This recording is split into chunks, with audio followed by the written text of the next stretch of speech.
ಮಹಿಳೆಯರಲ್ಲಿ ಮೂತ್ರಸೋಂಕಿನ ಸಮಸ್ಯೆ ಕಾಣಿಸಿಕೊಂಡರೆ ಪ್ರಮುಖ ಲಕ್ಷಣಗಳು.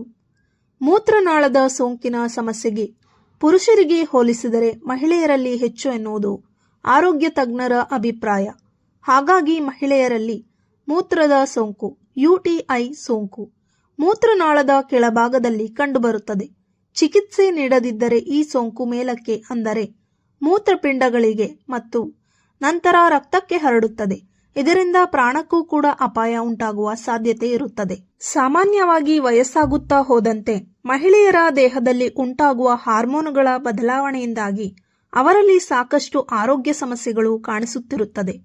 ಅದರಲ್ಲಿ ಮೂತ್ರನಾಳದ ಸೋಂಕು ಕೂಡ ಒಂದು. ಬ್ಯಾಕ್ಟೀರಿಯಾಗಳು ಹೆಚ್ಚಾಗಿ ಮೂತ್ರನಾಳದ ಮೂಲಕ ಮೂತ್ರಕೋಶಕ್ಕೆ ತಲುಪಿ ಅಲ್ಲಿ ಬೆಳೆಯಲು ಪ್ರಾರಂಭಿಸಿದಾಗ ಈ ಸೋಂಕು ಕಾಣಿಸಿಕೊಳ್ಳುತ್ತದೆ. ಪ್ರಮುಖವಾಗಿ ಮಹಿಳೆಯರ ಜನನಾಂಗದ ಭಾಗದಲ್ಲಿ ಕೆಲವೊಮ್ಮೆ ಅತಿಯಾದ ತೇವಾಂಶ ಹಾಗೂ ಬೆಚ್ಚಗಿನ ವಾತಾವರಣದಿಂದಾಗಿ ಈ ರೀತಿಯ ಸೋಂಕು ಬಹಳ ಬೇಗನೆ ಕಾಣಿಸಿಕೊಳ್ಳುತ್ತದೆ ಎನ್ನುತ್ತಾರೆ ಆರೋಗ್ಯ ತಜ್ಞರು. ಮಹಿಳೆಯರ ಮೂತ್ರನಾಳ. ಮಹಿಳೆಯರ ಮೂತ್ರನಾಳವು ಪುರುಷರಿಗಿಂತ ಚಿಕ್ಕದಾಗಿದೆ. ಈ ಕಾರಣದಿಂದಾಗಿ ಬ್ಯಾಕ್ಟೀರಿಯಾಗಳು, ವಿಶೇಷವಾಗಿ ಈ ಕೋಲಿ, ಸುಲಭವಾಗಿ ಮೂತ್ರನಾಳವನ್ನು ಪ್ರವೇಶಿಸಿ ಮೂತ್ರಕೋಶವನ್ನು ತಲುಪಿ ಸೋಂಕನ್ನು ಹರಡುತ್ತದೆ. ಕೆಲವೊಮ್ಮೆ ಮಹಿಳೆಯರ ನೈರ್ಮಲ್ಯ ಅಭ್ಯಾಸಗಳು ಸಹ ಈ ಸೋಂಕಿಗೆ ಕಾರಣವಾಗುತ್ತದೆ.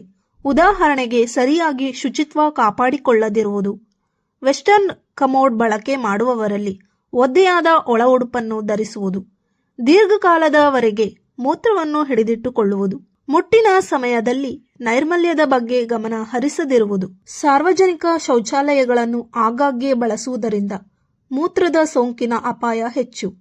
ಮೂತ್ರನಾಳದ ಸೋಂಕಿನ ಸಮಸ್ಯೆ ಕಾಣಿಸಿಕೊಂಡಾಗ ಅಪ್ಪಿತಪ್ಪಿಯೂ ಕೂಡ ನಿರ್ಲಕ್ಷ್ಯ ಮಾಡಬಾರದು. ಸಮಯಕ್ಕೆ ಸರಿಯಾಗಿ ಗುರುತಿಸಿ ಚಿಕಿತ್ಸೆ ನೀಡಿದರೆ ಈ ಸೋಂಕನ್ನು ಸುಲಭವಾಗಿ ಗುಣಪಡಿಸಬಹುದು. ಸ್ವಚ್ಛತೆ, ಸಾಕಷ್ಟು ನೀರು ಕುಡಿಯುವುದು ಮತ್ತು ಶೌಚಾಲಯದ ನೈರ್ಮಲ್ಯವನ್ನು ಕಾಪಾಡಿಕೊಳ್ಳುವುದು ಮೂತ್ರನಾಳದ ಸೋಂಕಿನ ಸಮಸ್ಯೆ ತಡೆಗಟ್ಟಲು ಅತ್ಯಂತ ಪರಿಣಾಮಕಾರಿ ಮಾರ್ಗಗಳಾಗಿವೆ. ರೋಗ ಲಕ್ಷಣಗಳು ಹೀಗಿರುತ್ತದೆ. ಮಹಿಳೆಯರಲ್ಲಿ ಮೂತ್ರನಾಳದ ಸೋಂಕು ಸಮಸ್ಯೆ ಬಂದಾಗ ಪ್ರಮುಖವಾಗಿ ಜನನಾಂಗದ ಭಾಗದಲ್ಲಿ ಅತಿಯಾದ ಕೆರೆತ, ಲೈಂಗಿಕ ಕ್ರಿಯೆ ಸಂದರ್ಭದಲ್ಲಿ ಅತಿಯಾದ ನೋವು ಹಾಗೂ ಮೂತ್ರವಿಸರ್ಜನೆ ಮಾಡುವ ಸಂದರ್ಭದಲ್ಲಿ ವಿಪರೀತ ಉರಿ ಕಾಣಿಸಿಕೊಳ್ಳುವುದು. ಮೂತ್ರ ತುಂಬಾನೇ ವಾಸನೆಯಿಂದ ಕೂಡಿರುತ್ತದೆ. ಮೂತ್ರದ ಬಣ್ಣ ಗಾಢವಾಗಿರುವುದು ಹಾಗೂ ಕೆಲವೊಮ್ಮೆ ಮೂತ್ರದಲ್ಲಿ ರಕ್ತ ಕೂಡ ಕಾಣಿಸಿಕೊಳ್ಳಬಹುದು. ಹೊಟ್ಟೆಯ ಕೆಳಭಾಗದಲ್ಲಿ ನೋವು ಅಥವಾ ಒತ್ತಡ ಕೂಡ ಉಂಟಾಗಬಹುದು. ಕೂಡಲೇ ವೈದ್ಯರ ಸಲಹೆ ಪಡೆದುಕೊಳ್ಳುವುದು ಉತ್ತಮ. ಸೋಂಕು ಮೂತ್ರಕೋಶದಿಂದ ಮೂತ್ರಪಿಂಡಗಳಿಗೆ ಹರಡಲು ಪ್ರಾರಂಭಿಸಿದರೆ ಜ್ವರ, ಶೀತ ಮತ್ತು ಆಯಾಸ ಕೂಡ ಉಂಟಾಗಬಹುದು. ಆದ್ದರಿಂದ ಮಹಿಳೆಯರು ತಮ್ಮ ನೈರ್ಮಲ್ಯದ ಬಗ್ಗೆ ಸಂಪೂರ್ಣ ಕಾಳಜಿ ವಹಿಸುವುದು. ದಿನವಿಡೀ ಸಾಕಷ್ಟು ನೀರು ಕುಡಿಯುವುದು, ಮೂತ್ರ ವಿಸರ್ಜನೆಯನ್ನು ಎಂದಿಗೂ ತಡೆಹಿಡಿಯುವುದು ಮತ್ತು ಯಾವುದೇ ರೋಗ ಲಕ್ಷಣಗಳನ್ನು ಎಂದಿಗೂ ನಿರ್ಲಕ್ಷಿಸದಿರುವುದು ತುಂಬಾ ಮುಖ್ಯ.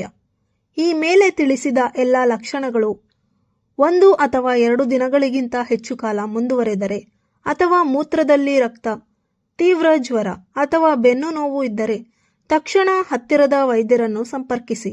ಯಾವುದೇ ಲಕ್ಷಣಗಳನ್ನು ಕಡೆಗಣಿಸದೆ ನಿಮ್ಮ ಆರೋಗ್ಯವನ್ನು ಕಾಪಾಡಿಕೊಳ್ಳಿ. ಸಕಾಲಿಕ ಚಿಕಿತ್ಸೆ ನೀಡದಿದ್ದರೆ UTI ಮೂತ್ರಪಿಂಡಗಳನ್ನು ತಲುಪಬಹುದು.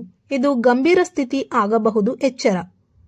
ಕೊನೆಯದಾಗಿ, ಮೂತ್ರಕೋಶದಲ್ಲಿ ಸೋಂಕು ಕಾಣಿಸಿಕೊಂಡರೆ ಸರಿಯಾಗಿ ನೀರು ಕುಡಿಯುವ ಅಭ್ಯಾಸ ಮಾಡಿಕೊಳ್ಳಿ. ಈ ಅಭ್ಯಾಸದಿಂದ ಮೂತ್ರ ವಿಸರ್ಜನೆ ಮಾಡುವ ವೇಳೆ ವಿಷಕಾರಿ ಅಂಶಗಳು ಮೂತ್ರದ ರೂಪದಲ್ಲಿ ಹೊರಗೆ ಹೋಗುವುದು.